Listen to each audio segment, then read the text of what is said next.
कहानी की शुरुआत में बताया जाता है कि चेस्टर्स मिल नाम का एक शहर पहले आम शहरों की तरह ही था, लेकिन फिर वहाँ कुछ ऐसी भयानक डरावनी घटनाएं घटने लगी जिससे पूरा का पूरा शहर नर्क से भी बदतर बन गया। लेकिन आखिर वहाँ ऐसी कौन सी खतरनाक घटनाएं होने लगी, चलिए जानते हैं। तो कहानी की शुरुआत होती है बार्बी नाम के एक लड़के को दिखाते हुए जो एक डेड बॉडी को जंगल में दफना रहा था। बार्बी वहाँ का लोकल निवासी नहीं था और बार्बी के माथे पर लगी चोट को देखकर लग रहा था कि मरने वाले बंदे के साथ उसकी काफी ज्यादा लड़ाई हुई होगी। उस आदमी को दफनाने के बाद बार्बी अपनी कार में शहर से बाहर निकलने लगता है, लेकिन तभी उसका सामना शेरिफ नाम के एक पुलिस ऑफिसर की कार से होता है। उसे देखकर वो थोड़ा डर जाता है, जिससे उसका ध्यान ड्राइविंग से हट जाता है, लेकिन किसी तरह वो पुलिस से बच निकलता है। पर तभी कुछ गायें सड़क के बीचों बीच खड़ी थी। उनको बचाने के लिए बार्बी अपनी कार को एकदम से मोड़ देता है, जिससे वो गायों से भरे खेत में पहुंच जाता है। इससे उसे थोड़ी चोट लग गई थी। कुछ सेकंड्स बाद वहाँ पर जमीन अर्थक्वेक की वजह से जोर जोर से हिलने लगती है कि अचानक आसमान से एक चीज बार्बी के सामने आकर नीचे गिरती है और सब कुछ शांत हो जाता है। बार्बी देखता है कि एक गाय आसमान से गिरने वाली उस चीज से 2 टुकड़ों में कट चुकी थी। वो डरा हुआ उस चीज को छूने लगता है तो उसे पता चलता है कि वो एक इनविजिबल वॉल है जो इतनी शार्प थी कि इसकी वजह से कई घर भी 2 हिस्सों में कट गए थे। तभी वहाँ जॉय नाम का एक लड़का आकर उससे पूछता है कि तुम ठीक हो या नहीं। वो भी उस इनविजिबल दीवार को देखकर शॉक्ड रह जाता है। दूसरी तरफ शेरिफ और लिंडा को खबर मिलती है कि उस पूरे टाउन की पावर सप्लाई कट गई है,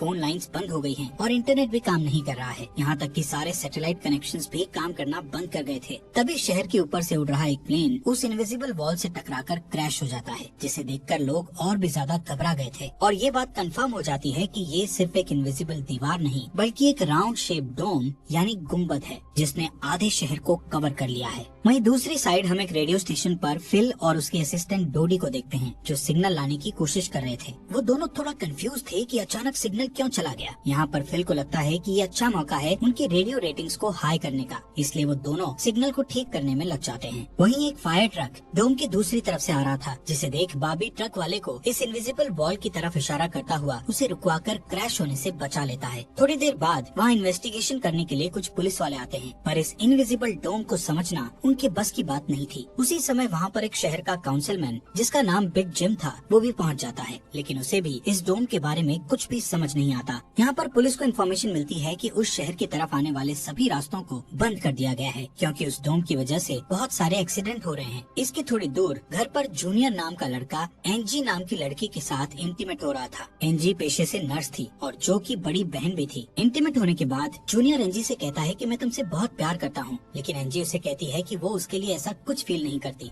इससे जूनियर का दिल टूट जाता है और उन दोनों में बहस होने लगती है। यहाँ पर उनकी बहस इतनी बढ़ जाती है कि एंजी उसे थप्पड़ मारकर वहाँ से चली जाती है। इसके बाद हम 3 लोगों की फैमिली को देखते हैं, जिसमें मदर कैरोलीन, एलिस और उन दोनों की बेटी नोरी उसी टाउन की तरफ जा रही थी। उन्हें इस बात की खबर नहीं थी कि डोम ने उस टाउन को कवर किया हुआ है। दूसरी तरफ हम जूलिया नाम की एक इन्वेस्टिगेटिव रिपोर्टर को देखते हैं, जिसका चेस्टर्स मिल शहर में बहुत नाम था। एक दिन एक औरत उसे एक सीक्रेट खबर देने के लिए कॉल करती है। वो औरत उसे बताती है कि उसने उस वीक चेस्टर्स मिल में प्रोपेन से भरे 6 ट्रक को जाते हुए देखा है और उसके हिसाब से इतनी बड़ी क्वांटिटी में प्रोपेन जैसे फ्यूल का शहर में आना किसी खतरनाक प्लान का हिस्सा हो सकता है। जूलिया उस औरत को इस बारे में इन्वेस्टिगेशन करने का वादा करती है, पर वो अपने काम में ज्यादा बिजी होने के कारण उस पर ध्यान नहीं दे पाती। वहीं बिग जिम रेडियो स्टेशन जाकर इमरजेंसी की अनाउंसमेंट करता है। कैरोलीन जो एलिस और नॉरी के साथ शहर में आ रही थी, ये अनाउंसमेंट सुन लेती है, पर उन्हें लगता है कि ये किसी तरह का एडवर्टीजमेंट है, इसलिए वो इस अनाउंसमेंट पर ध्यान नहीं देती और उनकी कार डोम से टकराते टकराते बचती है, क्योंकि उससे पहले दूसरी तरफ से आ रहा एक ट्रक डोम से टकराकर क्रैश हो जाता है, जिसे देखकर वो तुरंत अपनी कार के ब्रेक लगा देती है।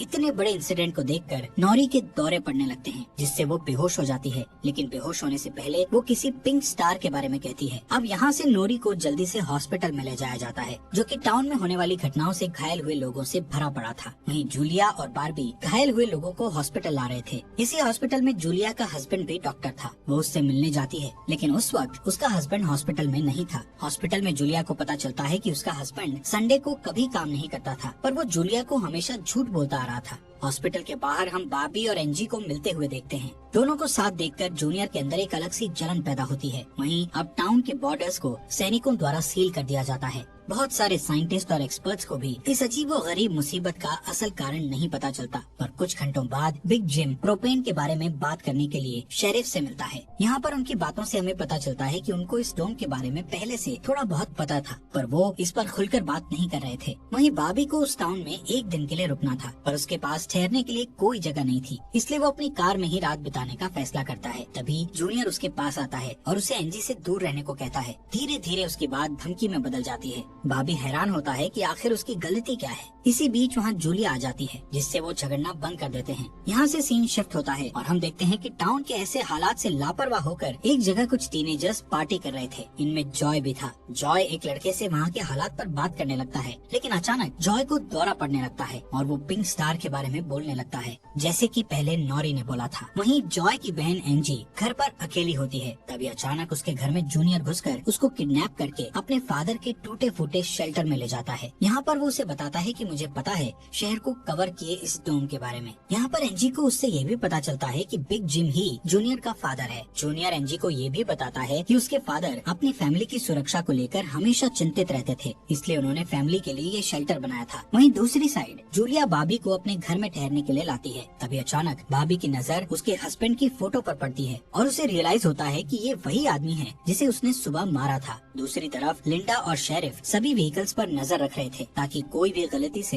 इस डोम से न टकरा जाए। तभी अचानक शेरिफ को अटैक आ जाता है और वो वहीं पर मर जाता है। अब यहाँ से हमें सुबह की घटना फ्लैशबैक में दिखाई जाती है, जहाँ बॉबी टाउन में जूलिया के हस्बैंड जो डॉक्टर थे उनसे मिलने आया था। वो उनसे कुछ पेमेंट की बात करता है, पर डॉक्टर उसे पेमेंट देने से इनकार कर देता है, जिस वजह से उन दोनों में झगड़ा हो जाता है और एक्सीडेंटली बॉबी उसे गोली मार देता है। बॉबी जानता था कि भले ही उसने उसे गलती से मारा है, पर उसे इसकी सजा मिलेगी और इससे बचने के लिए उसने उसकी बॉडी को जंगल में दफना दिया। वहीं प्रेजेंट में सुबह उठकर बारबी देखता है कि उसकी गले की चेन गायब है, तो वो जूलिया से इसके बारे में पूछता है। जूलिया उससे कहती है कि वो उसकी चेन को ढूंढकर उसे दे देगी, पर तभी बॉबी को याद आता है कि वो चेन उस केबिन में ही गिर गया था जहां उसने उसके पति को मारा था। उधर जॉय अपने फ्रेंड बेन के साथ था, जिसने पिछली रात सीजर के वक्त उसकी मदद की थी। बेन जॉय से पिंक स्टार के बारे में पूछता है, जो उसने रात को दौरा पड़ते वक्त कहा था, लेकिन जॉय को उसके बारे में कुछ भी याद नहीं आ रहा था। वहीं रेडियो स्टेशन में डोडी एक स्पेशल डिवाइस की मदद से डोम के बाहर वाले लोगों से कांटेक्ट करने में सक्सेसफुल हो जाती है। वो सोल्जर्स को आपस में बात करते हुए सुन सकती थी, पर वो उनसे कुछ नहीं कहती। वहाँ सोल्जर्स भी कंफ्यूज थे कि आखिर ये इनविजिबल वॉल क्या है। दूसरी तरफ बिग जिम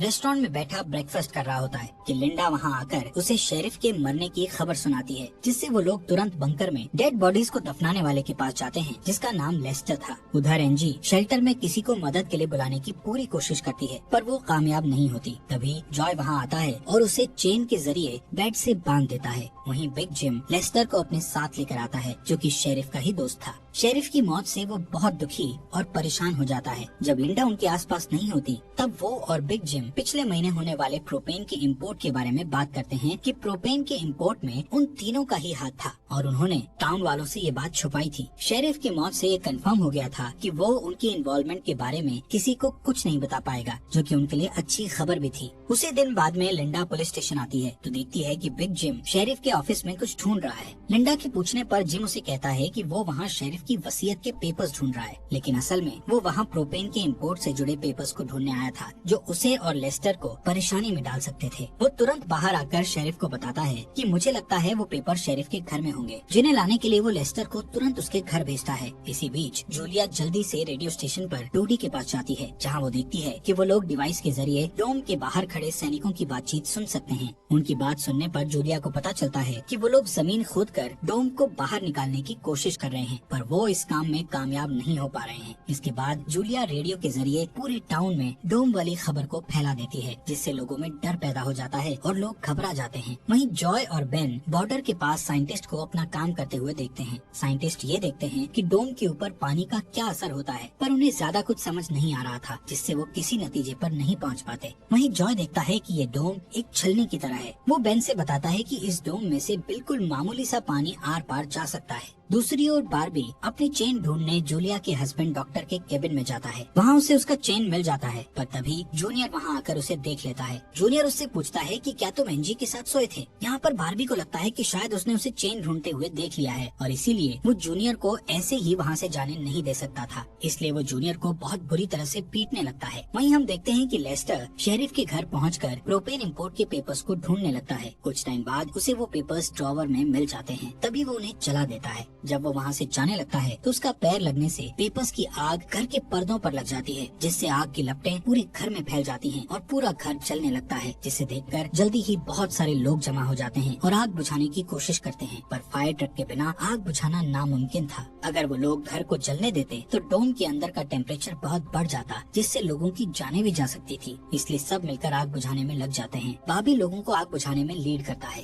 तभी लिंडा को घर के अंदर से लेस्टर की चीखने की आवाजें सुनाई देती है। वो अंदर जाकर उसे घसीट कर बाहर निकाल लाती है और इलाज के लिए डॉक्टर के पास भेज देती है। यहाँ पर लोगों को आग बुझाने में 1 घंटे के बाद भी कामयाबी नहीं मिलती, उल्टा आग और भड़क जाती है। आखिर में जिम लोडर लेकर आता है और घर को गिरा देता है, तब कहीं जाकर आग शांत होती है। इसके बाद सारे थके हुए लोग इकट्ठा होते हैं। उनमें से पॉल नाम का एक पुलिस वाला फ्रस्ट्रेट होकर कहता है कि हम सभी लोग इस डोम से कभी भी बाहर नहीं निकल पाएंगे, क्योंकि ये डोम आग से जो धुआं निकला है उसे बाहर नहीं निकलने दे रहा। वो कहता है कि हम सभी इस डोम के अंदर ही मरने वाले हैं। इतना कहता हुआ वो हवा में गोली चला देता है, जो कि डोम से टकराकर एक दूसरे पुलिस वाले को लग जाती है और वो तुरंत मर जाता है। यहाँ पर पॉल को अरेस्ट कर लिया जाता है। अंधेरा होने पर जॉय और उसके दोस्त स्केटिंग के लिए जाते हैं। तभी वहाँ पर नोरी जॉय के पास आकर उसे कहती है कि उसे अपना फोन चार्ज करना है। जॉय उसे अपने घर ले जाता है, क्योंकि उसके घर में जनरेटर था, जो कि उस टाउन के गिने चुने घरों में ही था। उधर लिंडा पॉल को जेल लेकर आती है। वहाँ कुछ लोग पुलिस स्टेशन के बाहर प्रोटेस्ट कर रहे थे। असल में वो लोग पुलिस के घटिया सिस्टम का विरोध कर रहे थे। जिम उन सबको ये कहकर शांत करता है कि जरूरत पड़ने पर उन सबकी मदद की जाएगी। लॉकअप में बंद होने के बाद पॉल को हार्ट अटैक आ जाता है, जिससे लिंडा उसकी मदद के लिए दौड़कर अंदर जाती है, लेकिन तभी उसे पता चलता है कि पॉल सिर्फ अटैक आने की एक्टिंग कर रहा था।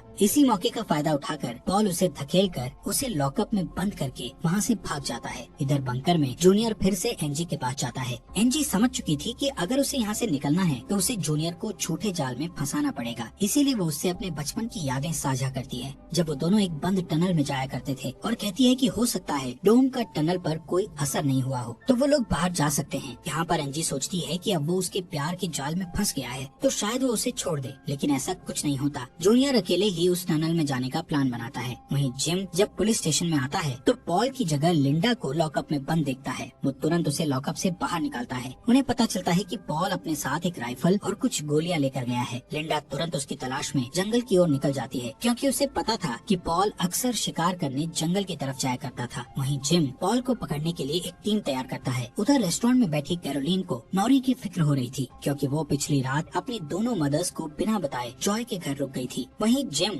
लोगों से पॉल को तलाश करने के लिए उसकी टीम ज्वाइन करने को कहता है। वो बाबी से भी उनके साथ चलने को कहता है, क्योंकि वो आग बुझाने में अच्छा लीडर साबित हुआ था। इसके बाद वो लोग जंगल में जाने लगते हैं। रास्ते में बार्बी अपनी खूबियां दिखाता हुआ उनसे कहता है कि वो मिलिट्री में भी रह चुका है। वहीं दूसरी ओर जूलिया जूनियर को टनल की तरफ जाते हुए देखती है। वो उसे रोककर पूछती है कि वो बैग पैक करके कहाँ जा रहा है, लेकिन जूनियर बहुत जल्दी में था और वो नर्वस भी था। वो कहता है कि मैं बस यहीं पास में अपने दोस्त से मिलने जा रहा हूँ। इससे जूलिया का शक उस पर और भी बढ़ जाता है और वो उसका पीछा करती हुई टनल तक पहुँच जाती है। उधर जॉय के घर पर जॉय और नौरी साथ में नाश्ता कर रहे थे। जॉय पहले कभी किसी लड़की के साथ अकेला नहीं रहा था, इसलिए थोड़ा नर्वस फील कर रहा था, जबकि नौरी कॉन्फिडेंट थी और बातचीत में भी हाजिर जवाब थी। तभी बेन और 2 लड़कियों को अपने साथ लेकर उसके घर आ जाता है, जिन्हें फोन चार्ज करना था। उन्हें इम्प्रेस करने के लिए बेन को जनरेटर यूज करना था, जिसके लिए जॉय बेन को थोड़ी बेदिली से इजाजत दे देता है, क्योंकि उस टाउन में जनरेटर एक बहुत काम की चीज थी और इस तरह उसका मिसयूज करना उसे सही नहीं लग रहा था।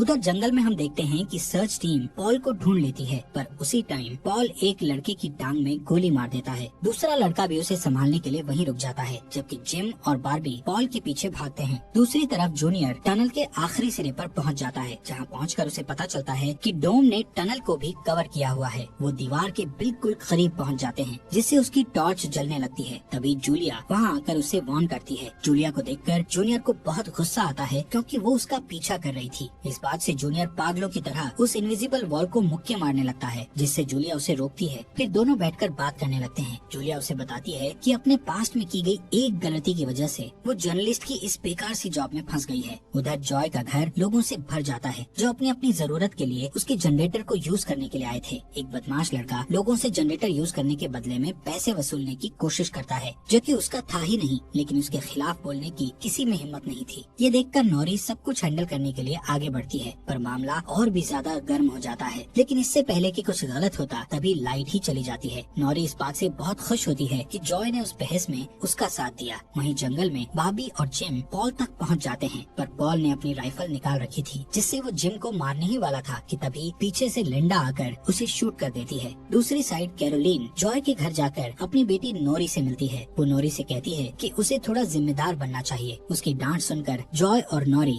एक दूसरे का हाथ पकड़ लेते हैं, जिससे एक स्ट्रेंज स्पार्क पैदा होता है और उसी वक्त दोनों को दौरे पड़ने लगते हैं। वो दोनों एक साथ किसी पिंक स्टार के बारे में बात कर रहे थे। उधर जूनियर शेल्टर में एनजी के पास जाता है, लेकिन इस बार उसके हाथ में फर्स्ट एड किट थी। एनजी उसके जख्मों पर मरहम पट्टी करती है और चुपके से सीजर अपने पास रख लेती है। वहीं हम देखते हैं कि जूलिया और बार्बी दिन भर की थकान के बाद वापस घर लौटते हैं, लेकिन जूलिया जूनियर की बातें सुनने के बाद से ही बार्बी पर शक करने लगी थी और जब बार्बी नहाने जाता है तो जूलिया उसका सामान चेक करने लगती है। दोस्तों, हमारे फॉक्स एक्सप्लेनर हिंदी चैनल को सब्सक्राइब करना मत भूलना। और आपको ये अंडर द डोम सीरीज यहाँ तक कैसी लगी, इस सीरीज के नेक्स्ट एपिसोड लाएं या नहीं, कमेंट बॉक्स में हमें जरूर बताएं।